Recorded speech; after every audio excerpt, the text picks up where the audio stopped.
चलो शुरू करते हैं। क्लास 11th फिज़िक्स का chapter number 4 motion in a plane का ये लेक्चर नंबर 1 है। और आज हम लोग मोशन इन अ प्लेन में पढ़ेंगे वेक्टर के बारे में। तो देखिए, पहले आप लोग जानते हैं स्केलर क्या है, आप लोगों को पता है।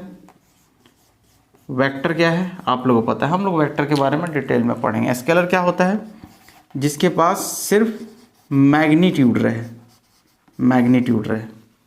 और वेक्टर क्या होता है? जिसके पास मैग्नीट्यूड भी रहे और डायरेक्शन भी रहे। Magnitude plus direction. क्लियर है? दूसरा, स्केलर चेंज होगा कब? जब उसका मैग्नीट्यूड चेंज होगा। वेक्टर चेंज होगा कब? जब उसका मैग्नीट्यूड चेंज हो जाए या उसका डायरेक्शन चेंज हो जाए या मैग्नीट्यूड और डायरेक्शन दोनों चेंज हो जाए। ठीक है। तीसरा, स्केलर को आप अलजेब्रिक मेथड से नॉर्मल ऐड कर सकते हैं, जैसे 2 + 3 5। वेक्टर में हम वैसे नहीं कर सकते, हमको वेक्टर लॉ ऑफ एडिशन लगाना होगा। ठीक है, जो कि हम लोग आगे सीखेंगे। ठीक है, तो आगे बढ़ते हैं। मेनली वेक्टर के बारे में ही हम लोग को पढ़ना है।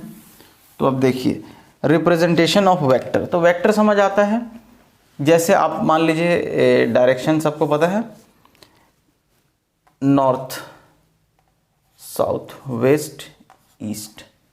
ठीक है। अब अगर कोई जाए 5 किलोमीटर ईस्ट, ठीक है, तो ये क्या है? वेक्टर है, आप लोगों को पता है। अब देखिए, अब मैं आपको बताता हूँ वेक्टर को रिप्रेजेंट कैसे करते हैं। ठीक है, तो वेक्टर को हम लोग ऐसा साइन से रिप्रेजेंट करेंगे। इसको बोलेंगे, इस वाले एंड को बोलेंगे टेल और इसको बोलेंगे हेड। ठीक है, इस चीज़ को पहले आप लोग याद रखेंगे। जो एरो है उसको बोलेंगे हेड और इसको बोलेंगे टेल। एरो वाला साइड को हेड बोलेंगे और पीछे वाला साइड को टेल बोलेंगे। ठीक है, समझ आ रहा है? धीरे धीरे चीज़ों को सीखते चलते हैं, है ना। अब देखिए, पोजीशन वेक्टर।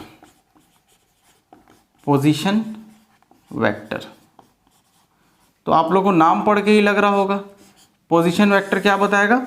पोजीशन बताएगा। ठीक है, मान लीजिए ये अपना एक्स एक्सिस है, ये अपना वाई एक्सिस है, और यहाँ पे किसी पॉइंट पी पे कोई बंदा खड़ा है। ठीक है, तो हम लोग अब इसका पोजीशन कैसे बताएंगे? तो हम लोग बोल दिए कि भाई ये ओरिजिन से कुछ डिस्टेंस पर है।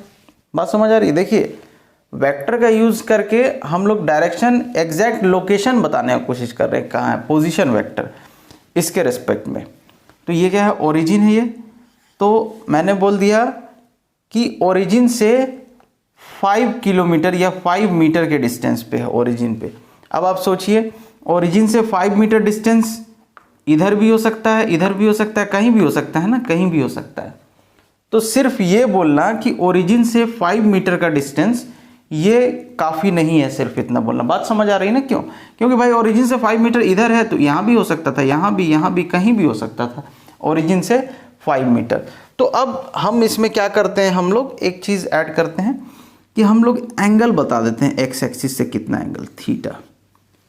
बात समझ आ रही है? पॉजिटिव एक्स एक्सिस से हम लोग एंगल बता देंगे। पॉजिटिव एक्स एक्सिस से मान लीजिए 30 डिग्री एंगल पर 5 मीटर डिस्टेंस, तो ये एग्जैक्ट लोकेशन मिलेगा। अब आपको इधर इधर जाने की ज़रूरत नहीं है, पता है आपको, है ना। 30 डिग्री एंगल लिया, 5 मीटर, देखिए वहाँ पे है वो बंदा। बात समझ आ रही है? तो हम लोग इसी को क्या बोलेंगे, इसको ऐसे रिप्रेजेंट करेंगे एरो से, पोजीशन वेक्टर। ठीक है, किसी पॉइंट का पोजीशन वेक्टर हम कैसे निकालेंगे? तो ओरिजिन से उस पॉइंट तक एक लाइन ले जाएंगे और जहाँ पे आप जा रहे हैं वहाँ पे एरो बना देंगे, हेड रहेगा और इधर ओरिजिन पे टेल रहेगा। ये हो गया आपका पोजीशन वेक्टर। ठीक है, पोजीशन वेक्टर समझते जाइए, ये सबको लिखने का ज़रूरत नहीं, बस समझते जाइए। अब क्या है? Displacement vector. Displacement vector. ठीक है, डिस्प्लेसमेंट वेक्टर क्या होता है? फिर से हम लेते हैं। तो इधर एक्स एक्सिस लीजिए, इधर वाई एक्सिस, और इधर ओरिजिन। ठीक है, अब कोई भाई साहब यहाँ पे थे, P पे थे, थोड़ी देर बाद ये भाई साहब कहाँ आ गए, Q पे आ गए। बात समझ आ रही है? तो हम लोग इसका पोजीशन बता देते हैं, पोजीशन निकालना हम लोग सीखे हैं। हम लोग क्या बोल दिए कि ये क्या है, position, position at time t। ठीक है, किसी टाइम t पे ये पोजीशन, टाइम t कुछ भी हो सकता है। फिर उसके बाद थोड़ी देर बाद देखें हम लोग टाइम t डैश पे, तो ये पोजीशन है, तो यहां लिख दीजिए, एक मिनट ये गलत लिख दिया यहाँ पे, पोजीशन, यहां लिख दीजिए position at time t dash. ठीक है, position at time t dash. एक सेकेंड,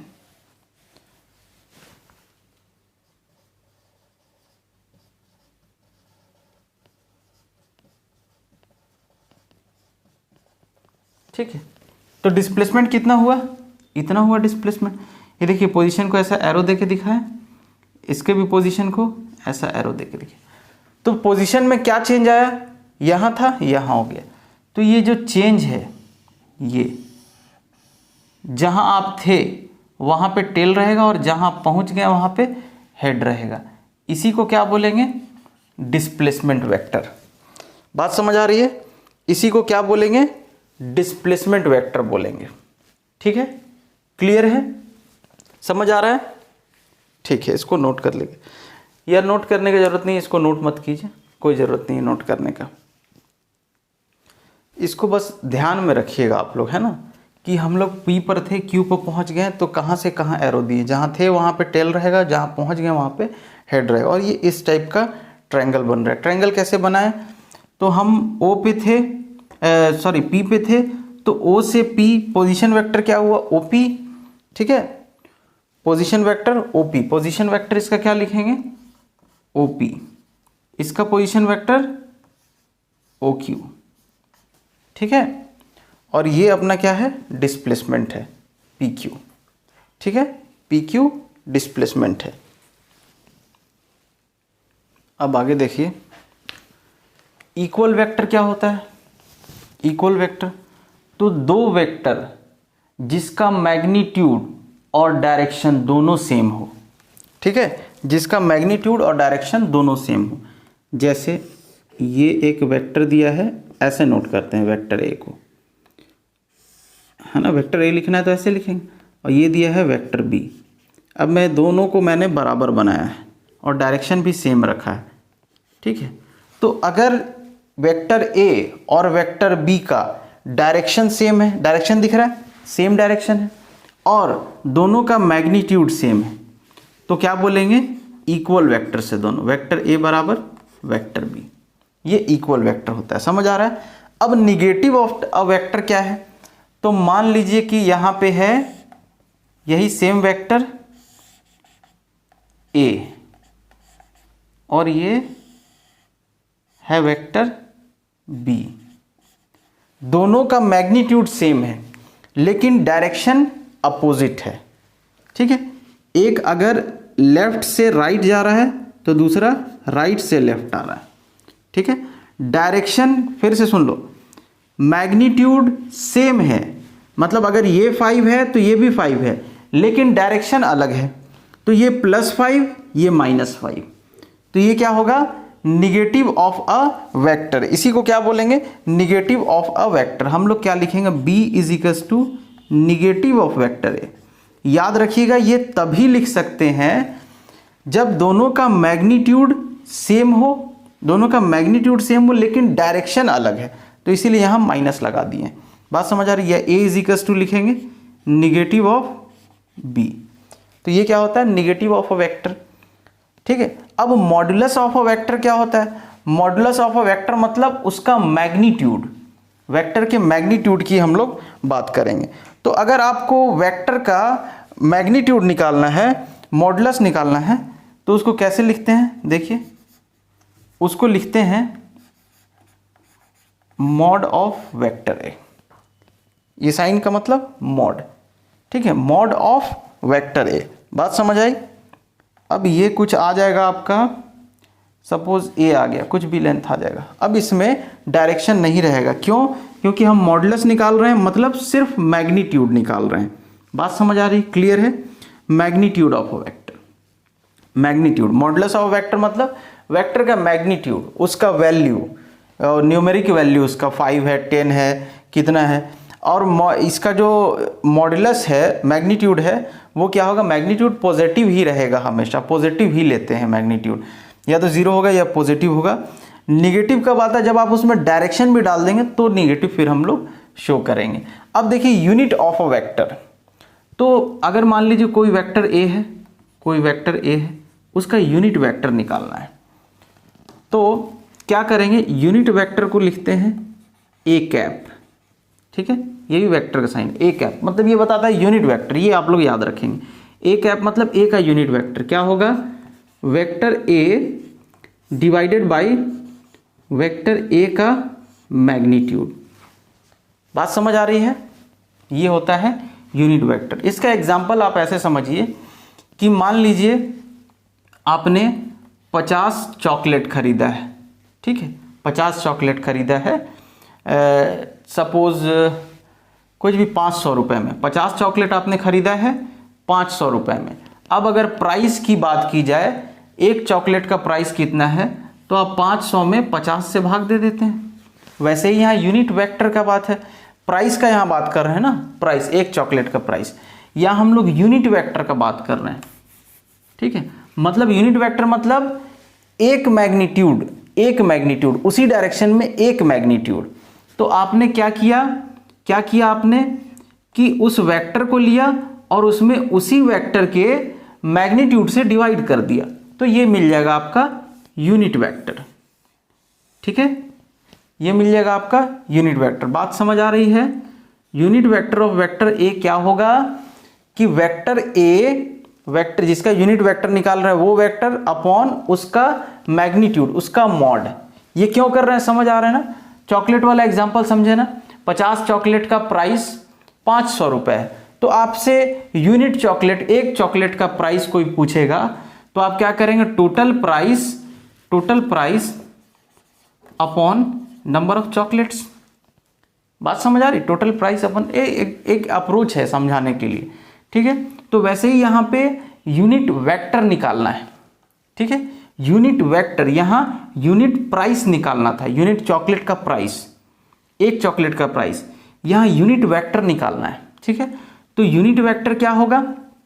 जो वेक्टर है उस वेक्टर को पूरा रख दीजिए और उसमें उसके मैग्नीट्यूड से डिवाइड कर दीजिए। अब देखिए लिखा है फिक्स्ड वेक्टर। फिक्स्ड वेक्टर क्या होता है? जिसका इनिशियल पॉइंट फिक्स रहे, इनिशियल पॉइंट फिक्स रहेगा, उसको फिक्स्ड वेक्टर बोलेंगे। और फ्री वेक्टर क्या होगा? जिसका इनिशियल पॉइंट फिक्स नहीं रहे, नॉट फिक्स्ड, ठीक है। ये वाला समझ आ गया है ना? यूनिट वेक्टर मतलब मान लीजिए कि दिया है 0 1 2 3 4 5 6, 1 2 3 4 5 6, ठीक है। तो ये आपका है वेक्टर ए, सपोज यहाँ से यहाँ तक है वेक्टर ए, ठीक, वेक्टर ए है ये, ईस्ट की तरफ हम लोग जा रहे हैं और इसका मैग्नीट्यूड कितना है? 6 है। तो अगर वेक्टर ए में आप मैग्नीट्यूड से डिवाइड कर देंगे तो यूनिट वेक्टर निकल जाएगा, ये यूनिट वेक्टर, ये unit vector, unit vector, unit vector, unit vector. बात समझ आ रही? तो वही यूनिट वेक्टर हम लोग निकालते हैं, समझ आ रहा है ना? ये यूनिट वेक्टर मतलब एक मैग्नीट्यूड, उसी डायरेक्शन में, ये जो वेक्टर ए है ना, इसी डायरेक्शन में एक मैग्नीट्यूड। तो ये देखिए इसी डायरेक्शन में एक मैग्नीट्यूड, यहां भी ले सकते, इसी डायरेक्शन में एक मैग्नीट्यूड, यूनिट वेक्टर। तो ये ऐसे निकलता है, ठीक। अब देखते हैं आगे।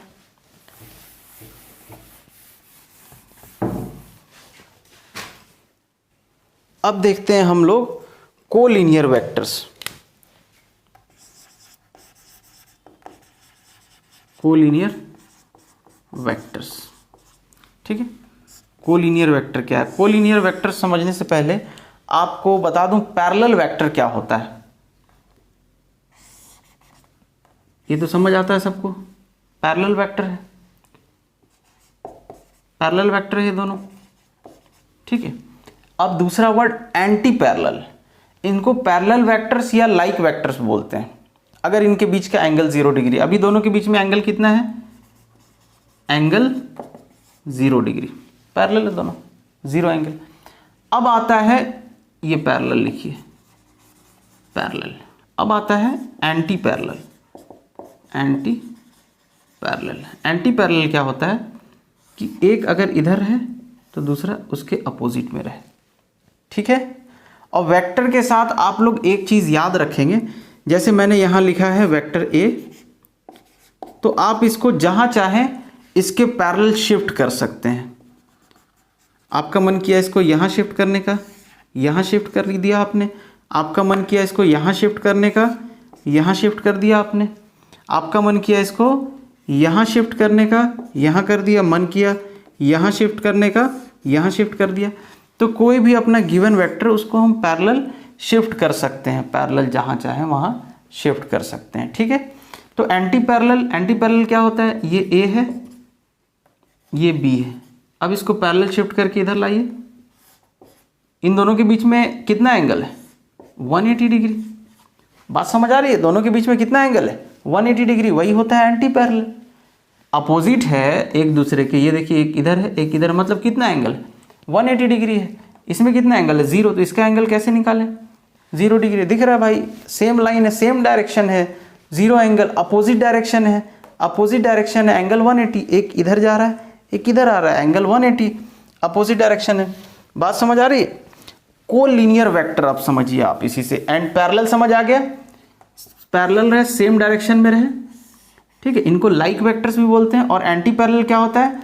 अप पैरेलल रहे और अपोजिट डायरेक्शन में रहे, ठीक है। पैरेलल और अपोजिट डायरेक्शन में रहे, उसको क्या बोलते हैं? क्या बोलते हैं उसको? एंटी पैरेलल वेक्टर बोलते हैं। किसको? जो पैरेलल रहे लेकिन अपोजिट डायरेक्शन में रहे। ध्यान से इस बात को दिमाग में डाल लीजिए। एंटी पैरेलल वेक्टर क्या होता है? जो पैरेलल रहे लेकिन अपोजिट डायरेक्शन में रहे एक दूसरे के। एक इधर है, एक मान लीजिए राइट से लेफ्ट है, तो एक लेफ्ट से राइट रहे, ठीक है। तो ये होता है एंटी पैरेलल वेक्टर, या इसको अनलाइक वेक्टर भी बोलते हैं, ठीक। तो अब कोलिनियर वेक्टर, तो कोलिनियर बोलने का मतलब समझ आता है, सेम लाइन में हो। कोलिनियर का एग्जाम्पल आप लोग क्या क्या लिख सकते हैं? कोलिनियर क्या क्या हो सकता है?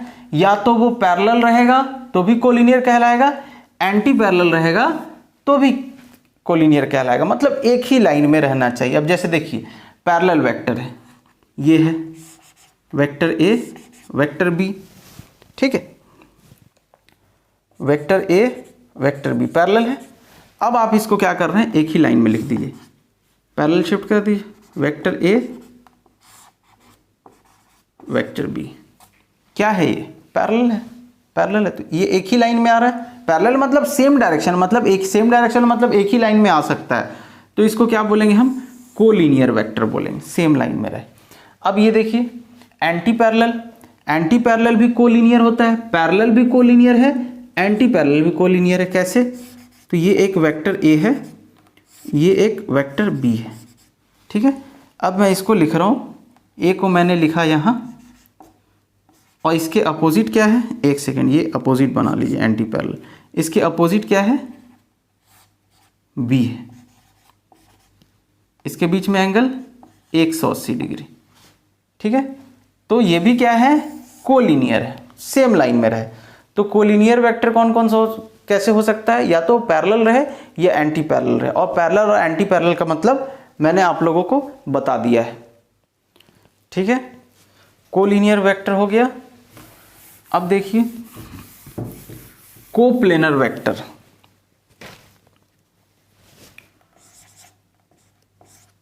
Coplanar vectors. कोप्लेनर वेक्टर्स क्या होते हैं? कोलिनियर समझ गए, सेम लाइन में रहे, वैसे ही कोप्लेनर सेम प्लेन में रहे वेक्टर। जैसे ये आपका बोर्ड एक प्लेन है, अब अगर मैं लिखूं एक वेक्टर ऐसे, एक वेक्टर ऐसे, एक वेक्टर ऐसे, या एक जगह नहीं भी रहे अगर आप अलग अलग लिख दीजिए, लेकिन सब इसी प्लेन में लिखिए, ऐसे ऐसे, vector A, vector B, vector C, तो ये सेम प्लेन में है, इसी बोर्ड में है, बोर्ड एक प्लेन हुआ, इसी प्लेन में है, तो ये तीनों कोप्लेनर कहलाएंगे। लेकिन वहीं अगर मैं एक और वेक्टर दे दूं ऐसे, बोर्ड से बाहर की तरफ निकलता हुआ, तो अब ये वेक्टर इस प्लेन में नहीं है, ये इसमें हो गया, बात समझ आ रही है? 3D में आ गया, 3 डायरेक्शन आ गया, अब ये प्लेन में नहीं रहा, मतलब ये तीनों तो प्लेन में, लेकिन ये जो एक वेक्टर दिया मैंने ये प्लेन में नहीं। तो अब अगर ये चारों वेक्टर की बात करूं मैं, तो ये कोप्लेनर नहीं है। सिंपल सी बात, कोप्लेनर क्या होना चाहिए? एक ही प्लेन में होना चाहिए वेक्टर। जब जितने भी वेक्टर एक ही प्लेन में रहेंगे, सेम प्लेन में रहेंगे, उसको हम लोग कोप्लेनर वेक्टर बोलेंगे। ठीक है। अब को इनिशियल वेक्टर, को इनिशियल वेक्टर, को इनिशियल वेक्टर क्या होता है? इनिशियल पॉइंट सेम हो सबका। जैसे कोई वेक्टर ए है, उसका इनिशियल पॉइंट ये है, वेक्टर बी का इनिशियल पॉइंट ये, वेक्टर सी का इनिशियल पॉइंट ये, वेक्टर डी का भी इनिशियल पॉइंट यही है, तो सब का इनिशियल पॉइंट क्या है? सेम है, तो इसको बोलेंगे को इनिशियल वेक्टर। इन सब वेक्टर को क्या बोलेंगे? को इनिशियल वेक्टर्स। समझ आ गया? अब आगे देखिए, आगे है को टर्मिनस वेक्टर्स। ठीक है। अब को टर्मिनस वेक्टर आप लोग को नाम से ही समझ आ रहा होगा, को टर्मिनस वेक्टर, को इनिशियल पढ़े जो सेम इनिशियल होगा, और को टर्मिनस मतलब उसका टर्मिनेटिंग पॉइंट सेम होगा जहां पे वो खत्म हो रहा है। तो मान लीजिए ये वेक्टर ए है, vector B, vector C, vector D. ठीक है, तो सब सेम जगह पे जाके रुक रहा है, तो इसको क्या बोलेंगे हम लोग? इन चारों वेक्टर को क्या बोलेंगे? को टर्मिनस वेक्टर बोलेंगे। क्या बोलेंगे? को टर्मिनस वेक्टर। ठीक है, को टर्मिनस वेक्टर बोलेंगे। अच्छा, अब एक और चीज आप लोग याद रखेंगे, जीरो वेक्टर, जीरो वेक्टर। ठीक है, तो जीरो वेक्टर क्या होता है? जीरो जिसका मैग्नीट्यूड क्या रहे? जीरो रहे, जिसका मैग्नीट्यूड जीरो रहेगा। ठीक है, जीरो वेक्टर का मैग्नीट्यूड जीरो रहेगा, और डायरेक्शन कोई भी डायरेक्शन हो सकता है। अब जीरो वेक्टर क्या बोला जाए, क्या डायरेक्शन? तो जीरो वेक्टर का कोई सा भी डायरेक्शन हो सकता है। अब इसकी जरूरत क्यों पड़ती है? इसकी जरूरत क्यों पड़ती है जीरो वेक्टर की? सोचिए। अब अगर मान लीजिए कि आप वेक्टर ए में से वेक्टर बी को माइनस कर रहे हैं और दे दिया है कि वेक्टर ए बराबर वेक्टर बी, तो आपको पता है ये जीरो आएगा, है ना? तो इसीलिए हम लोग को जीरो वेक्टर का यही सब रीजन है कि हम लोग को जीरो वेक्टर की जरूरत पड़ती है। ठीक है। जीरो वेक्टर को कैसे लिखेंगे? जीरो वेक्टर, इसका डायरेक्शन क्या हो सकता है? कोई भी डायरेक्शन हो सकता है। जैसे अगर मान लीजिए कि अगर हम वेक्टर ए में ऐड कर दें जीरो वेक्टर, तो क्या आएगा? वेक्टर ए आएगा। ठीक है, तो अभी जीरो वेक्टर का डायरेक्शन क्या है? उसका तो मैग्नीट्यूड कुछ है ही नहीं, मतलब कुछ है ही नहीं, मतलब जीरो है। समझ रहे हो ना? तो अब उसका डायरेक्शन क्या लेंगे हम? तो मैंने क्या बोला था, हम लोग कोई भी डायरेक्शन ले सकते हैं, आर्बिटरी डायरेक्शन। तो हम लोग अभी जो ए का डायरेक्शन है वही डायरेक्शन लेनी है। बात समझ आ रही है? अब अगर आप इसका किसी में, अगर मान लीजिए कि किसी कांस्टेंट से मल्टीप्लाई कर देते हैं, suppose 5 into zero vector is equals to क्या होगा? Zero vector. डायरेक्शन क्या बताएंगे? जो जीरो वेक्टर का डायरेक्शन था वो डायरेक्शन हो जाएगा। ठीक है। अब अगर जीरो से किसी वेक्टर में मल्टीप्लाई कर दीजिए आप, तो आंसर जीरो आएगा। अब मैं बोलूं कि भाई जब वेक्टर था तो आंसर वेक्टर में आना चाहिए, तो आप क्या बोलेंगे? Zero vector. ठीक है, बात समझ आई ये सब? अब एक चीज़ ध्यान में रखेंगे, एंगल बिटवीन वेक्टर्स, ये ध्यान में रखेंगे, बहुत ज़रूरी है।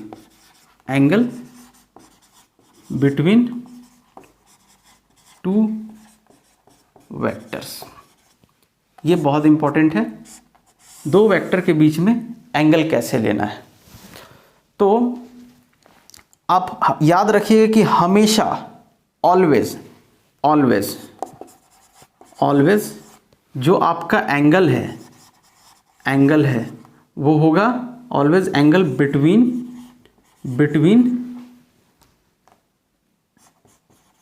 टेल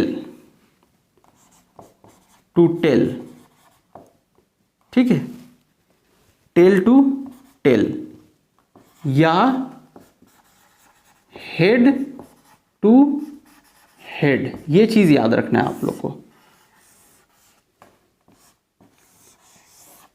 ठीक, कि एंगल बिटवीन वेक्टर क्या होगा, हमेशा angle between tail to tail, tail के बीच का एंगल देखेंगे। दो वेक्टर के बीच का एंगल क्या होगा, जो उनके दोनों टेल के बीच का एंगल है या उनके दोनों हेड के बीच का एंगल है। अब इस चीज को आप समझिए, जैसे सपोज ऐसा दे दिया है वेक्टर, ठीक है, और ये एंगल दे दिया है 120 डिग्री।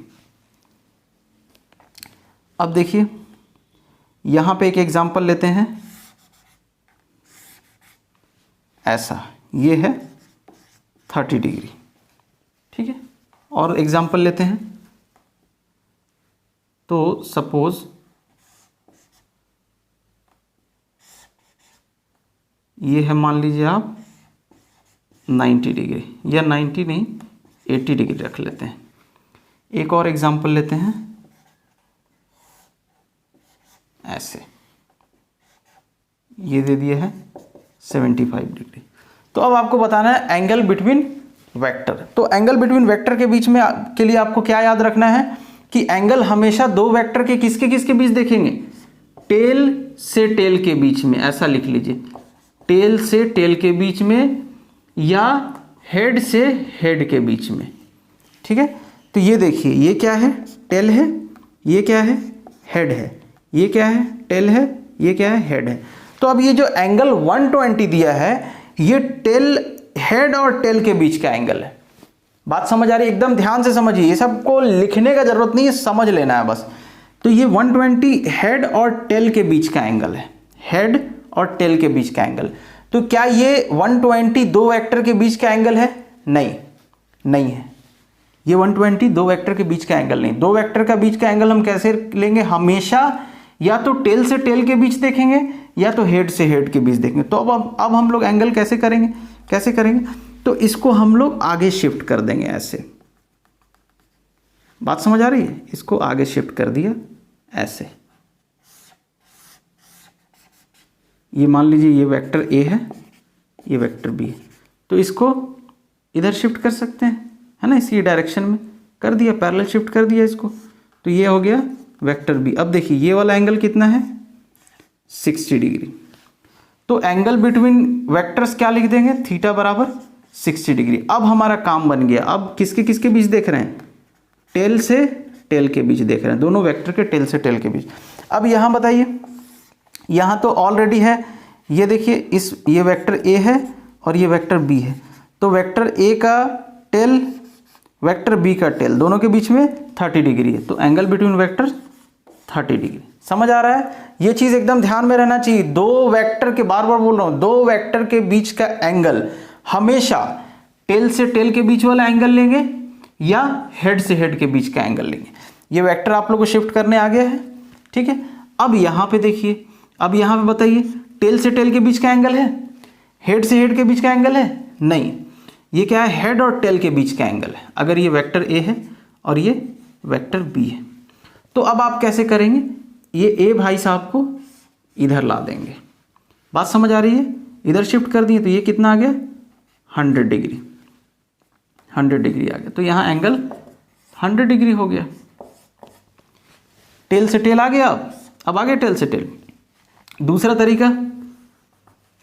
दूसरा तरीका क्या करेंगे, इसको इधर लाइए ऐसे। तो ये स्ट्रेट लाइन बना, तो ये 80 है तो ये 100। देखिए हेड से हेड के बीच का एंगल 100, वो उतना ही आएगा। बात समझ आ रही है? तो फाइनली क्या समझा आप लोगों ने? फाइनली क्या समझा आप लोगों ने कि अगर एंगल बिटवीन टू वेक्टर बोलता है, अगर एंगल बिटवीन टू वेक्टर बोलता है तो आपको दोनों वेक्टर के टेल से टेल के बीच का एंगल देखना है या हेड से हेड के बीच का एंगल देखना है, वही एंगल बिटवीन टू वेक्टर्स होगा। बात समझ आ रही है? अब टेल से टेल आप कर लीजिए या हेड से हेड, जो आपका सहूलियत हो जहां पे वो कर सकते हैं। जैसे यहां पे भी आप देखिए मैंने इधर एक्सटेंड किया था ना, मैं ऐसे भी इसको कर सकता हूं। ये देखिए मैं इसको ऐसा खींच लेता हूं, ठीक है, और ये इसको ले आइए यहां पे, तो ये हेड से हेड में 60 डिग्री। ठीक है, समझ आया? ओके, अब हम लोग को देखना है कि वेक्टर का एडिशन कैसे होता है। ठीक है, ट्रायंगल लॉ, एक ही लॉ समझिए मेन है, उसी से सब आ जाता है। ठीक है, तो ये लॉ क्या है? Triangle law of vector addition. दो वेक्टर का एडिशन कैसे करेंगे, जिसकी बात हम लोग कर रहे थे। Triangle law of vector addition. ठीक है, triangle law of vector addition. अब ये आप लोगों को कैसे करना है एक बार सीखेंगे और याद रखेंगे। अब मान लीजिए एक ये दे दिया है वेक्टर ए और ये दिया है वेक्टर बी, इसको आप लोग को ऐड करना है। ठीक है, या ये बी ये ए, जैसा ले लीजिए, कोई दिक्कत नहीं। ये ए,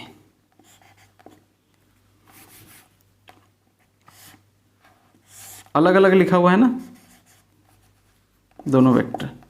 तो अब हम क्या करेंगे, ये दोनों को मिला के लिखेंगे पैरेलल शिफ्ट करके। तो इसको पैरेलल शिफ्ट किया यहाँ पे ऐसा, और इसको लाया पैरेलल शिफ्ट करके ऐसा, ये वेक्टर ए हो गया, और इसको लाया पैरेलल शिफ्ट करके बी को पैरेलल शिफ्ट करके लाया ऐसा, ये वेक्टर बी। अब इन दोनों को हमको जोड़ देना है। ठीक है, ऐड करना है। तो अब ध्यान से याद रखिएगा, क्या कीजिएगा, ये इसका एक एंड और इसका एक एंड आप मिला दीजिए।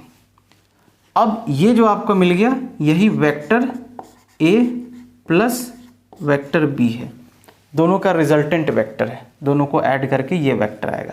अब सवाल ये है कि सर ठीक है ये वेक्टर आया तो इसका हेड कहाँ है और टेल कहाँ है? तो याद रखिएगा एक के टेल से दूसरे को हेड को आप मिलाए हैं, तो जहाँ पे टेल है वहाँ टेल रहेगा और जहाँ पे हेड है वहाँ पे हेड रहेगा। फिर से ये है एक वेक्टर और ये है एक vector, vector A vector B. अब आपको ए प्लस बी निकालना है, तो दोनों का जो एंड बचा हुआ है उसको आप आपस में मिला देंगे ऐसा। तो ये जो मिला वो vector A plus vector B है। ठीक है, ये सिंपल में कुछ डेफिनेशन नहीं लिखा रहा हूँ, इसको सिंपल में ऐसे ही दिमाग में डालिए। इसका क्या नोट्स बनाइएगा, ये सब सीख गए, बस हो गया। ठीक है, तो वेक्टर ए वेक्टर बी आप ऐड करना है, तो आपने दोनों को साथ में लिखा। मतलब कैसे लिखा साथ में, तो एक का हेड दूसरे के टेल से मिला हुआ है, एक का हेड दूसरे के टेल से मिला रहेगा। ऐसा नहीं है कि कोई ऐसा नहीं कर देगा, ये नहीं होगा। बात समझ आ रही है? ऐसे मत करना, ऐसे नहीं बनेगा। हाँ, वैसा वाला केस अगर आएगा तो वो भी हम लोग देख लेंगे, अभी कोई दिक्कत नहीं है। समझ आ रहा है? क्या करना है, एक का हेड तो दूसरे का टेल मिला दीजिए, जिन दोनों को ऐड करना है। अब उसके बाद क्या करेंगे कि दोनों का एंड फ्री बचा है, एक का टेल और दूसरे का हेड फ्री बचा है, आप उसको मिला दीजिए। वही क्या होगा, vector A plus vector B होगा। ठीक है, अब बात यह है कि सर इन दोनों वेक्टर को ऐड किया आपने तो ये भी तो आया वेक्टर। ठीक है, ये भी तो आया वेक्टर ए प्लस बी। तो अब इसमें कौन सा हेड है और कौन सा टेल है? तो याद रखेंगे आपने क्या किया है, टेल से हेड को मिलाया है, तो जहां पे टेल था इसका वहां पे टेल रहेगा। आपने क्या किया है, इसके टेल से इसके हेड को मिलाया है लास्ट में, मतलब ऐसा था। ठीक है, ऐसा है, ये हेड है ये टेल है, इसका ये हेड है इसका ये टेल है, तो आप इन दोनों हेड टेल को मिला दिया आप लोगों ने। ठीक है, और अब जहां आपने हेड में मिलाया था वहां हेड लिखिएगा और ये टेल। तो मतलब हम लोग हेड कहाँ देंगे, हेड के पास। क्या करना है, टेल से हेड को मिला देना है या हेड से टेल को मिला देना है, लेकिन डायरेक्शन क्या होगा, डायरेक्शन क्या होगा ए प्लस बी का। तो टेल के पास टेल रहेगा, हेड के पास हेड रहेगा। बात समझ आ रही है, टेल के पास टेल रहेगा और हेड के पास हेड रहेगा। अगर यही कुछ इस टाइप से दिया रहे,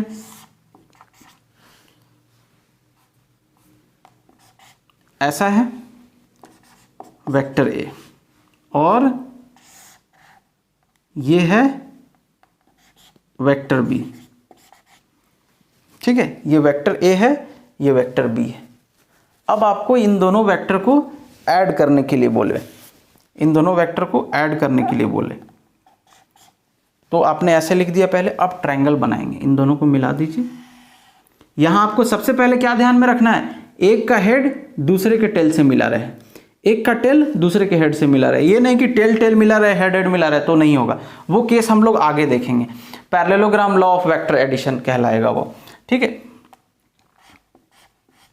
समझ आया, क्या ध्यान रखना है, एक का हेड और दूसरे का टेल रहना चाहिए। अब आप क्या कीजिए, यहां ट्रायंगल कंप्लीट कर लीजिए, यही हो जाएगा vector A plus vector B, ठीक है। क्या रहेगा डायरेक्शन, तो जहां टेल है वहां टेल रहेगा और जहां हेड है वहां पे हम लोग हेड बना देंगे, ठीक है। समझ आ गया, बस इसको डायग्राम से समझने का है, ठीक। इसी से सब आएगा, ट्रायंगल लॉ से ही सब आएगा। बोलने के लिए मैं दूसरा भी अभी आपको लिखाऊंगा, parallelogram, parallelogram law of vector addition, ठीक है। पैरेललोग्राम लॉ कुछ अलग से नहीं है, बुक में अलग से जगह मैं बता रहा हूं, क्यों, क्योंकि हम इसमें ट्रायंगल वाला ही लॉ हम लोग इसमें यूज करने वाले हैं। अब देखिए, अगर एक वेक्टर ऐसा रहे, ये दे दे आपका वेक्टर बी और एक वेक्टर ये है वेक्टर ए, आप इसको मिला के ट्रायंगल बना सकते हैं? नहीं बनाइएगा, नहीं बनाना है, क्योंकि ट्रायंगल लॉ, फिर से बता रहा हूं, ट्रायंगल लॉ में हम लोग क्या करते थे, ध्यान रखना था सबसे पहले कि एक का हेड और दूसरे का टेल, एक का हेड और दूसरे का टेल मिला रहना चाहिए, तभी ट्रायंगल लॉ लगेगा। यहां पे एक का हेड और दूसरे का टेल मिला है, नहीं मिला, दोनों का टेल मिला हुआ है। बात समझ आ रही? तो अब इस केस में आप क्या कीजिएगा, कैसे निकालिएगा इस केस में, तो देखिए, अच्छा रिजल्टेंट समझ आता है ना, रिजल्टेंट कहाँ होगा, जैसे एक इधर फोर्स लग रहा है, एक इधर फोर्स लग रहा है, तो बीच में कहीं जाएगा, तो इन दोनों का रिजल्टेंट बीच में आएगा। खैर वो बात की, उसको छोड़ते हैं। अब देखिए, अब आपने क्या किया, अब आपने इसके पैरेलल एक यहां लाइन बनाया, ऐसा, ठीक, इसके पैरेलल एक लाइन बनाया आपने। तो इस वेक्टर को मैंने क्या किया, पैरेलल यहां शिफ्ट कर दिया वेक्टर बी को, ठीक है, वेक्टर बी को पैरेलल यहां शिफ्ट कर दिया। अब देखिए, अब हम लोग अपना ट्रायंगल लॉ ऑफ एडिशन लगा सकते हैं, ठीक है, triangle law of addition, vector addition लगा सकते हैं, क्योंकि अब अपना कंडीशन फुलफिल हो रहा है। क्या याद रखना था हमको, क्या याद रखना था कि एक का हेड दूसरे का टेल, एक का टेल दूसरे का हेड, यहां पे वो नहीं हो रहा था, तो यहां पे नहीं लग रहा था। तो अब आप इसको ऐसे खींच के ये बना लेंगे, ये क्या हो जाएगा, ये क्या हो जाएगा, ए प्लस बी। समझ आ रहा है? पहले तो नहीं हो रहा था, दोनों का टेल एक जगह था, फिर मैंने क्या किया, इसको उठाया, ऐसा ऐसा ऐसा यहां शिफ्ट कर दिया। पैरेलल शिफ्ट कर सकते हैं, वेक्टर को बताया मैंने, पैरेलल शिफ्ट कर दिया मैंने, ठीक है। तो अब देखिए, एक का हेड और दूसरे का टेल है, तो अब लगा सकते हैं। अब आप बना दीजिए ट्रायंगल, है ना, अब आप बना दीजिए ट्रायंगल, ये हेड ये टेल हो गया। हेड कहाँ, हेड के पास हेड और ये टेल। वैसे ही आप इसको भी शिफ्ट करके देखिए, तो अब यहां पे हम लोग लगा सकते हैं, क्योंकि ये टेल और हेड है, वही ट्रायंगल कंप्लीट। फिर डायरेक्शन कहां से कहां, टेल के पास टेल, हेड के पास हेड। तो अब आप इसको यहां शिफ्ट करके बनाइए या इसको यहां शिफ्ट करके बनाइए, बात वही है। पैरेललोग्राम क्यों बोलते हैं इसको, मेरा डायग्राम थोड़ा सा गंदा बना है, ये पैरेललोग्राम जैसा बनता है,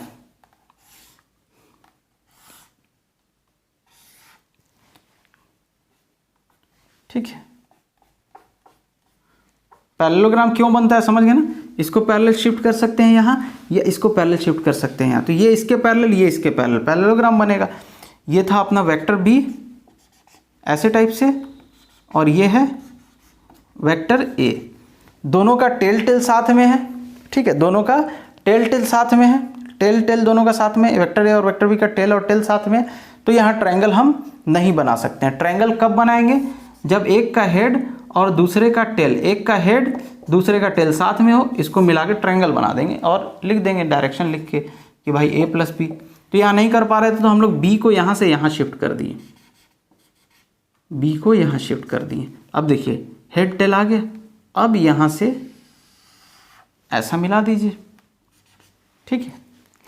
मैं बार बार चीज़ों को इसलिए बता रहा हूँ, आप लोग अभी जस्ट 10th से आए इसीलिए कुछ ज़्यादा मुश्किल नहीं लगे, हालांकि मुश्किल नहीं है बहुत ज़्यादा, ठीक है, इसीलिए मैं बार बार बता रहा हूँ। हो सकता है बोरिंग, लेकिन सब स्टूडेंट को कवर करना है ना मेरे को, ठीक है। अब वैसे ही आप ए को शिफ्ट कर सकते थे यहाँ, अब अगर आप ए को भी शिफ्ट करके बनाएंगे तो यही आएगा रिजल्टेंट ए प्लस बी। अच्छा, इसका एग्जाम्पल समझ आता है, इसका कुछ एग्जाम्पल आप ले सकते हैं। तो जैसे आपने देखा है चिड़िया को उड़ते हुए, वो क्या करती है, ऐसा नीचे फोर्स लगाती है, हवा को दबाती है, तो उसको हवा से रिएक्शन मिलता है, ठीक है। कुछ भी जैसे कुछ गंदा सा डायग्राम बना लिया जाए, ओह बहुत गंदा है। चलिए, ये अपने पंख को ऐसा नीचे दबाएगी, नीचे दबा के ये नीचे फोर्स लगाती है, ऐसा ऐसा फोर्स लगाती है दोनों पंख से, ठीक है, ऐसा टाइप से फोर्स लगाती है। बात समझ आ रही है? और तो वापिस इसको रिएक्शन मिलता है, R1 R2 F2 F1 मान रिएक्शन मिलता है। अब ये दोनों रिएक्शन का रिजल्टेंट देखिए, एक अगर ऐसा है और एक ऐसा है, तो इसका रिजल्टेंट क्या होगा, इसका रिजल्टेंट क्या होगा, इन दोनों के बीच में है भाई, एक जन इधर खींच रहा है, एक जन इधर खींच रहा है, तो किधर जाएगा, दोनों के बीच में कहीं रहेगा। बात समझ आ रही? तो इसको रिजल्टेंट क्या मिलता है, ऐसा मिलता है रिजल्टेंट, तो उड़ जाती है वो ऊपर। बात समझ आ रही? तो वही है ये, समझ आ रहा है? वो आप लोग ने देखा है क्या बोलते हैं, गुलेल, स्लिंग बोलते हैं शायद, स्लिंग, वो ऐसा वाई बना रहता है, ये कुछ इस टाइप का रहता है, इस टाइप का, इसमें रबड़ बंधा रहता है, ऐसा खींचते हैं उसके बाद छोड़ते हैं। तो आप खींचते हैं तो होता क्या है, खींचते हैं ऐसा वी टाइप का बनता है, ठीक है। आप ऐसा जैसे छोड़ेंगे ऐसा फोर्स लगेगा, है ना, छोड़े ऐसा फोर्स लगा, तो वो जो आप यहाँ पे रखे हैं जो भी गोली वोली पत्थर वत्थर जो भी, वो कैसा जाता है, इधर इधर खींच रहा है, रिजल्टेंट इनके बीच में जाता है। हम लोग बैलेंस करके चलाते हैं तो एकदम सेंटर पे जाता है, निशाना लगता है। तो ये वेक्टर का यूज़ है ये सब। बात समझ आ रही है? पैरेललोग्राम लॉ का जरूरत क्यों पड़ा, क्योंकि आपको ट्रायंगल में सिखा दे, हालांकि जो ट्रायंगल लॉ सीख लिया है ठीक से, पैरेललोग्राम का जरूरत नहीं है, लेकिन ठीक है, मैं इसलिए बोल रहा हूँ जरूरत नहीं, क्योंकि यहाँ पे तो हम लोग वही ट्रायंगल लॉ ही लगा के हम लोग यहाँ पे भी कर रहे हैं, कुछ अलग से तो नहीं कर रहे हैं, यहाँ पे भी ट्रायंगल लॉ ही लगा के हेल्प से कर रहे हैं, ट्रायंगल लॉ के हेल्प से। ट्रायंगल लॉ बार बार बोल रहा हूँ, एकदम अच्छे से समझ लीजिए, फिर से बता रहा हूँ, हो सकता है कुछ लोग बोर हों। शॉर्ट में वेक्टर ए वेक्टर बी दोनों वेक्टर को ऐसे रखना है कि एक का हेड दूसरे के टेल से मिला रहे, तब बाकी बचे हुए को मिला कर ट्रायंगल बना दीजिए, टेल के पास टेल और हेड के पास हेड लिख दीजिए, यही हो जाएगा ए प्लस बी। इसके लिए कंडीशन क्या याद रखना है, एक का हेड दूसरे के टेल से मिला रहना चाहिए, ठीक है। अब देखिए, अब देता है कि parallelogram, polygon law of vector addition, polygon, ये कोई लॉ नहीं, बस एक ही लॉ याद रखना है, पॉलीगन, ठीक है। पॉलीगन समझते हैं, कुछ इस टाइप का दे दे, ऐसा ऐसा ऐसा टाइप का रहे, तो अब हम लोग इसको कैसे सॉल्व करेंगे, ठीक है। इतना सारा दे दे, एक पॉलीगन बना लेते हैं पहले, पॉलीगन लॉ। तो पहले हम मान लेते हैं, हम लोग इनिशियली कुछ वेक्टर दिया है, क्या क्या वेक्टर दिया है, ए बी सी डी, ठीक है, A B C D vector दिया है। कैसे कैसे दिया है, एक ऐसा है, फिर एक ऐसा है, एक ऐसा है, ए बी सी, और एक दे दिया है सपोज ऐसा दे दिया है एक डी। तो अब मैंने यहां लिखा ए को यहां बनाया और बी को उठा के यहां बना दिया, पैरेलल शिफ्ट कर दिया बी को, सी को लाया पैरेलल शिफ्ट कर दिया इधर, ये हो गया सी बी सी। ठीक है, अब फिर मैंने क्या किया, डी को लाया यहां पे ऐसे, डी को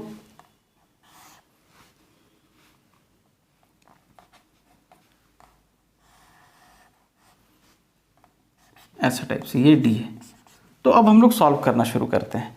अब देखिए इन दोनों के लिए ट्रायंगल लॉ लगेगा, एक सेकेंड इन दोनों वेक्टर के लिए ट्रायंगल लॉ लगेगा क्योंकि टेल और हेड मिला हुआ है, तो इसको ट्रायंगल कंप्लीट कर देंगे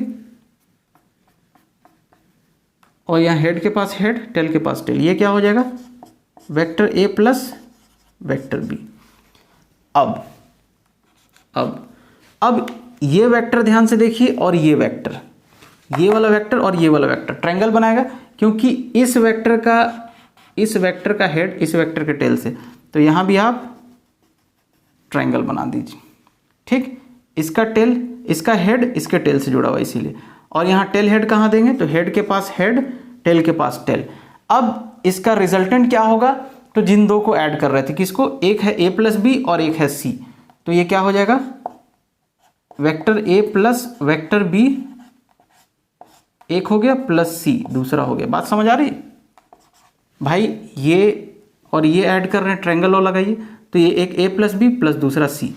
अब फिर वैसे ही यहां बनाइए आप। अब ये देखिए एक का हेड इसका और इसके लिए हम लोग ट्रायंगल लॉ लगा रहे हैं, तो इसका हेड इसके टेल के साथ है, तो आप इसको मिला के कंप्लीट करेंगे। ठीक है, क्या कंप्लीट करेंगे, इन दोनों को मिला के क्या कंप्लीट करेंगे, ट्रायंगल कंप्लीट करेंगे, और हेड के पास हेड दे दीजिए, टेल के पास टेल दे दीजिए। तो अब ये जो आपका रिजल्टेंट है ये क्या हो जाएगा, किन दो को ऐड कर रहे थे, इसको और इसको, ये क्या है A plus B plus C. ठीक है, A plus B plus C ये है, और ये ऐड हुआ plus D, A plus B plus C plus D आ गया।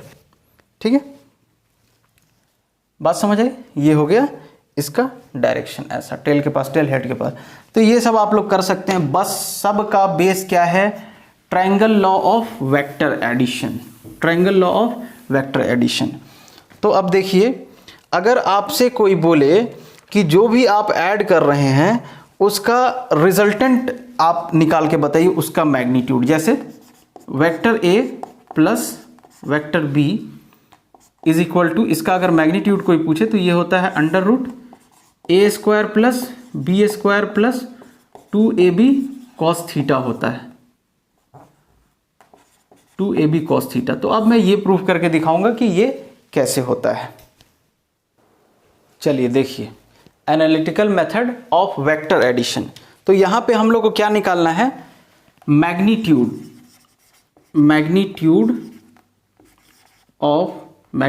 Of resultant vector R. तो इसके मैग्नीट्यूड को हम लोग क्या लिखेंगे, ऐसा मोड बना के लिखते हैं, फिर is equals to A plus B, है ना, और फॉर्मूला क्या बताया था मैंने, A square plus B square plus 2ab cos theta. अब हम लोग को इसी को प्रूफ करना है कि ये कैसे आता है, और इसके मैग्नीट्यूड को क्या लिखते हैं हम लोग, इसके मैग्नीट्यूड ऑफ आर को हम लोग आर लिख देते हैं, इधर लिखो या इधर लिखो, जहां लिखो आर लिख देते हैं। ठीक है, अब इसका प्रूफ, ये आप लोग याद रखेंगे, ये हम लोग करना है। अब इसका प्रूफ देखिए, आप प्रूफ देखिए कैसे करते हैं। तो आपने क्या किया, यहां एक वेक्टर बी और यहां एक वेक्टर ए, ट्रायंगल लॉ लग सकता है, हेड टेल है, ठीक है। ये क्या हो गया, वेक्टर r बराबर vector a plus vector b। अब आप क्या कीजिए, इसको थोड़ा आगे एक्सटेंड कीजिए और यहां से एक परपेंडिकुलर खींचिए, ठीक है। परपेंडिकुलर यहां से खींचा, परपेंडिकुलर लग नहीं रहा है,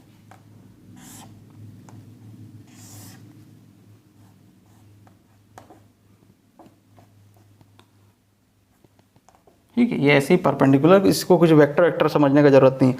अब अपने हिसाब से आप लोग नेमिंग कर सकते हैं, जैसे लिखा ओ पी क्यू और यहाँ भी कुछ दे दीजिए, सपोज एन दे दिया, ठीक है, O P Q N, okay. ये राइट एंगल है। तो अब हम लोग को क्या करना है, बाई हाँ ठीक है, बाई पाइथागोरस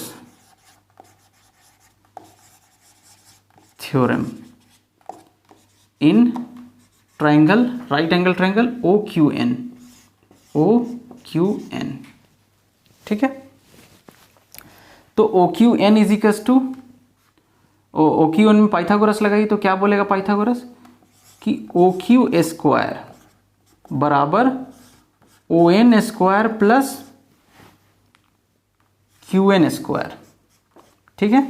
अब आप इसको क्या लिखेंगे, O N is equals to क्या है, O P plus P N, तो O P plus P N का square plus Q N square. अब देखिए ये समझ आ गया ना, O P plus P N. अब आपको वैल्यू पता होनी चाहिए, ये ओ क्यू स्क्वायर क्या है, ओ क्यू क्या है, O Q is equals to, पहले ही लिख देता हूं मैं, ओ क्यू बराबर मतलब क्या है, मैग्नीट्यूड ऑफ आर, और इसको हम लोग क्या लिखेंगे, आर लिखेंगे। बात समझ आ रही है, ओ क्यू क्या है, magnitude of R is equals to R. अब देखिए ओपी क्या है, ओपी क्या है, मैग्नीट्यूड ऑफ ए, और इसको हम लोग क्या लिख लेते हैं, ए, ठीक है। अब देखिए, अब आपको क्या निकालना है, पी एन निकालना है और क्यू एन निकालना है, पी एन और क्यू एन कितना है, बात समझ आ रही है ध्यान से। अब देखिए एक और चीज मैं लिख दूं यहाँ पे, P Q is equals to, P Q क्या है, मैग्नीट्यूड ऑफ वेक्टर बी, ये वेक्टर बी है ना, तो magnitude of vector B is equals to हम लोग क्या लिखेंगे, बी लिखेंगे, ठीक। अब देखिए यहाँ कुछ सॉल्व कर लिया जाए, पी एन कैसे निकाला जाएगा, पी एन कैसे निकालेंगे। अब देखिए इस ट्रायंगल में आपको सिर्फ हाइपोटेनस पता है और कुछ नहीं पता है, बात समझ आ रही है, सिर्फ क्या पता है, हाइपोटेनस पता है। अब आप इसमें कैसे करेंगे, कैसे सॉल्व करेंगे, तो देखिए एंगल आपको पता रहना चाहिए।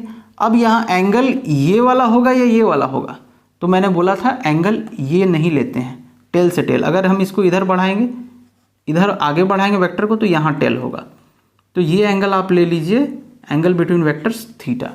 भाई एंगल बिटवीन वेक्टर्स ये नहीं होगा ना, क्योंकि हेड और टेल है, हेड और टेल के बीच में एंगल नहीं होता है। एंगल क्या होता है, टेल से टेल या हेड से हेड के बीच में। तो इस वेक्टर को अगर यहाँ शिफ्ट कर दें तो दोनों वेक्टर के बीच का एंगल ये थीटा होगा।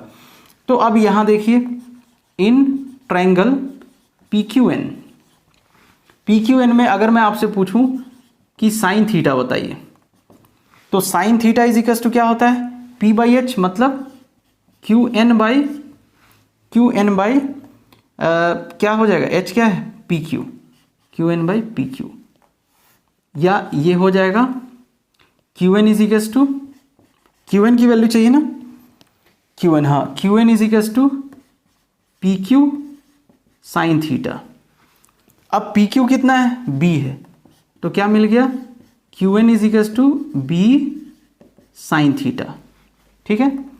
वैसे ही आप कॉस थीटा लेके चलिए, बात समझ आ रही है ना, क्यों ले रहे हैं साइन थीटा हम लोग, क्योंकि हम या तो साइन थीटा ले सकते हैं या कॉस थीटा ले सकते हैं, क्योंकि हमको हाइपोटेनस पता है। Cos theta is equals to क्या होगा, base P N upon hypotenuse P Q. तो पी एन भी आपको चाहिए था, पी एन भी चाहिए था, तो क्या मिल जाएगा, पी एन बराबर पी क्यू कॉस थीटा, और पी क्यू कितना है, पी क्यू कितना है, बी है, मैग्नीट्यूड लिखेंगे ना ये सब में, वेक्टर नहीं लिखेंगे, तो पी एन बराबर बी कॉस थीटा, अब यहाँ वैल्यू को पुट कर दीजिए। OP कितना है, A प्लस PN कितना आ गया, B कॉस थीटा का स्क्वायर प्लस QN कितना है, QN B साइन थीटा, तो B साइन थीटा का स्क्वायर। ठीक है, अब देखिए ये क्या हो जाएगा, होल स्क्वायर करेंगे, A square plus B square cos square theta plus 2AB cos theta plus B square sine square theta. ये B square sine square theta हो जाएगा। A प्लस B का होल स्क्वायर यहाँ लगा दिया है। ठीक है, अब आगे देखते हैं। अब देखिए A स्क्वायर को A स्क्वायर रहने दीजिए, इन दोनों को आप साथ में ले आइए, तो इन दोनों में B स्क्वायर कॉमन, तो अंदर क्या बचेगा, cos square theta plus sine square theta. ठीक है, और प्लस 2AB कॉस थीटा। समझ आ गया, ये क्या आ रहा है, OQ स्क्वायर। तो OQ square is equal to क्या हो जाएगा, A square cos square theta plus sine square theta 1, A square plus B square plus 2AB cos theta. ठीक है, प्लस 2AB कॉस थीटा। तो OQ बराबर क्या हो जाएगा, OQ अंडर रूट, इधर से स्क्वायर हटाएं, इधर रूट चढ़ जाएगा, A square plus B square plus 2AB cos theta. ठीक है, आ गया। और यही OQ क्या होता था, मैग्नीट्यूड ऑफ रिजल्टेंट R, इसी को हम लोग लिखते हैं R। तो R बराबर आ गया A square plus B square plus 2AB cos theta. ठीक है, ये हम लोग ट्रायंगल लॉ के लिए निकाले हैं। ऐसे ही हम लोग पैरेललोग्राम लॉ के लिए भी निकालेंगे, और उसके लिए भी फॉर्मूला यही आएगा।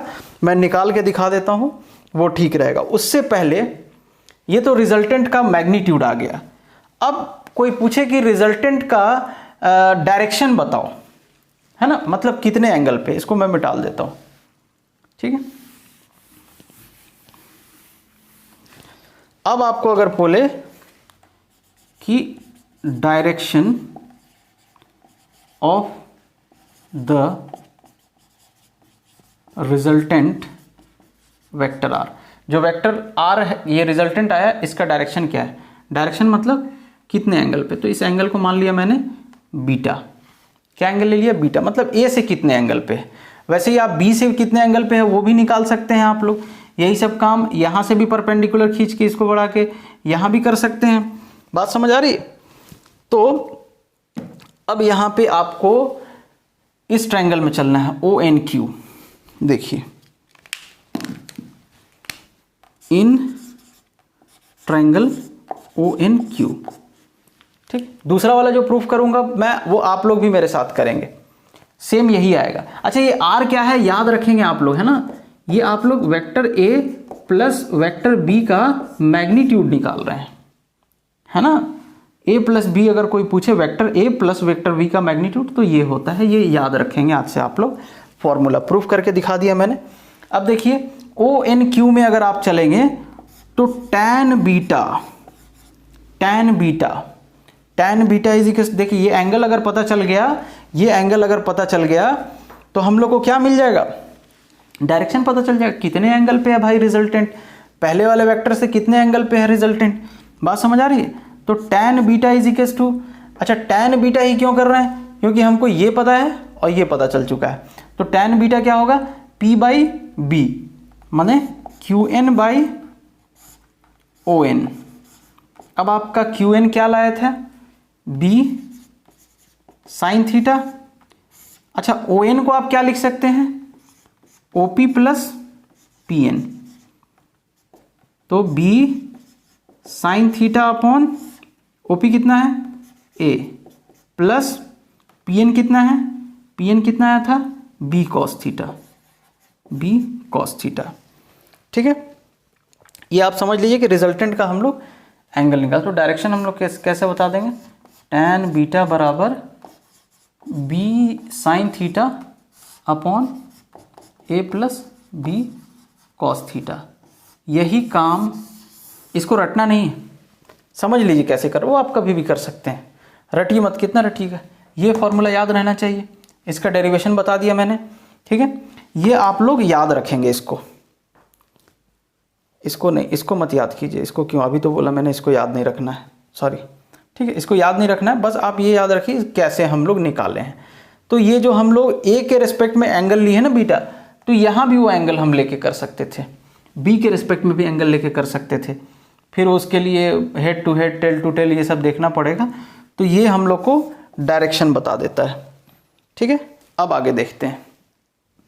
अब देखिए फॉर पैरेललोग्राम लॉ, इससे पहले जो हम लोगों ने किया था वो किसके लिए था, ट्रायंगल लॉ के लिए था, ट्रायंगल लॉ ऑफ एडिशन के लिए था।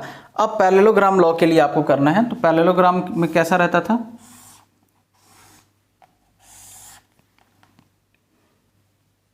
पैरेललोग्राम बना,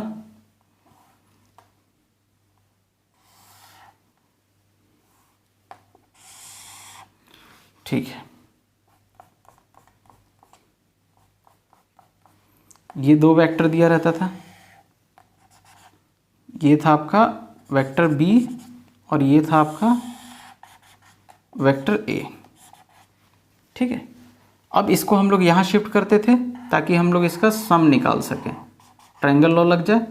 तो अब ये क्या हो गया, वेक्टर बी यहाँ आ गया, इन दोनों के बीच में एंगल कितना है, एंगल मान लीजिए थीटा है।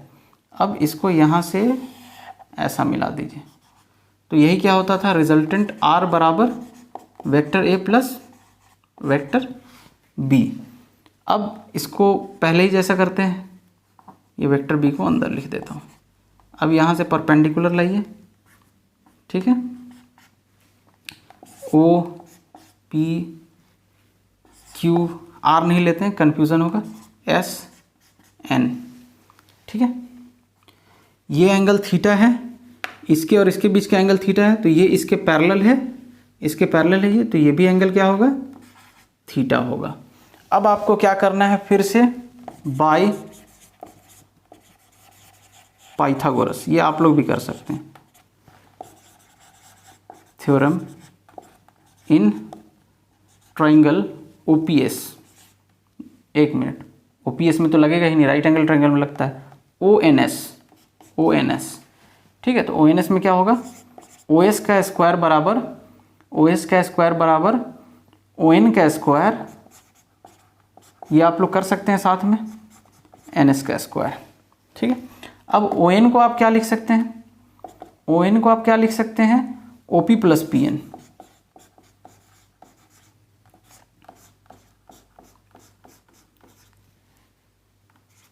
ठीक है, OP plus P N N S, ठीक है, OP plus P N plus N S का स्क्वायर। अब आपको ओपी पता है, फिर से वही सब लिख देता हूं मैं, ओ एस बराबर आर, ठीक है, मैग्नीट्यूड ऑफ एस, फिर ओपी बराबर मैग्नीट्यूड ऑफ वेक्टर ए बराबर ए, फिर ओपी हो गया पी एस, पी एस बराबर magnitude of vector B is equal to B. और क्या चाहिए, और कुछ नहीं चाहिए।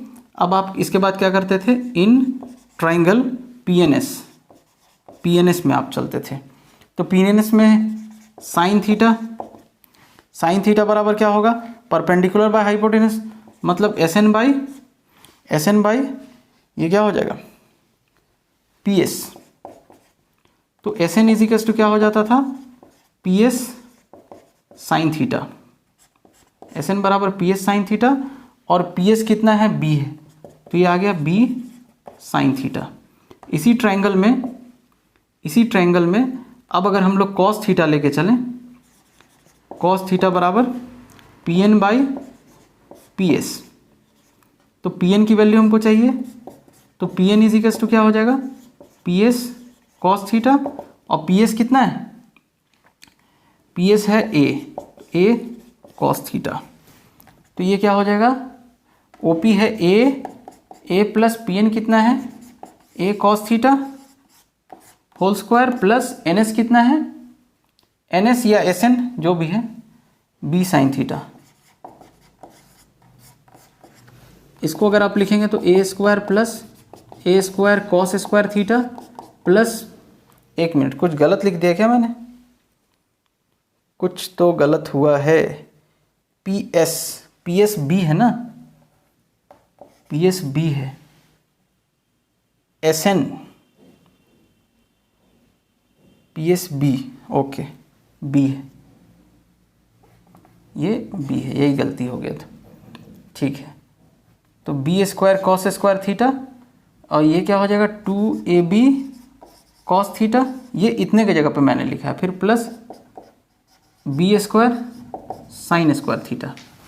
अब ये क्या हो जाएगा A square plus B square into square, इसको पास लाइए, cos square theta plus sine square theta plus 2ab cos theta.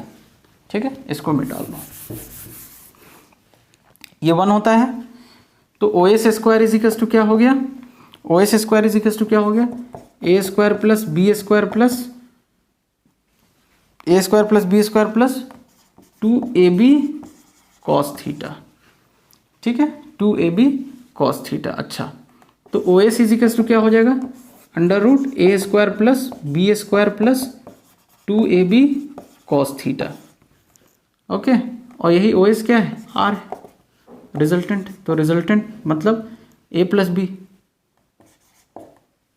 Plus B का मैग्नीट्यूड क्या हो गया, under root A square plus B square plus 2ab cos theta. ठीक है, ये आ गया। याद रखेंगे आप लोग, आर बराबर क्या है, आर बराबर क्या है, वेक्टर आर का मैग्नीट्यूड, मतलब वेक्टर ए प्लस बी का मैग्नीट्यूड। तो कभी भी आपको दो वेक्टर को ऐड करना है और ऐड करके मैग्नीट्यूड बताना है, तो आप ये वाला फॉर्मूला यूज़ करेंगे। पिछले बार भी यही फॉर्मूला आया था। अब हम लोग बात कर लेते हैं डायरेक्शन की।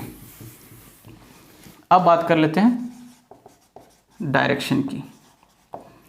तो डायरेक्शन कैसे देंगे डायरेक्शन, तो यहाँ पे एंगल ले लेते हैं, ये वाला एंगल, इतना एंगल ले लेते हैं बीटा, यही लेते थे ना ए से एंगल रिजल्टेंट का। तो tan बीटा इस ट्रायंगल में चलेंगे, इस राइट एंगल ट्रायंगल में, इन ट्रायंगल ONS। तो perpendicular SN upon base ON। SN को आप क्या लिखेंगे, SN क्या आया था, B साइन थीटा अपॉन फिर क्या था, ये ON क्या है, OP प्लस PN। तो B sine theta upon OP क्या है, A प्लस PN क्या था, PN क्या हो जाएगा, B कॉस थीटा। तो ये भी सेम आ गया। कुछ गलत लिखा गया होगा तो एक बार बुक से क्रॉस चेक कर लेना। मेथड कुछ गलत नहीं है, कहीं लिखने में कहीं कहीं पे गलती हो जाता है।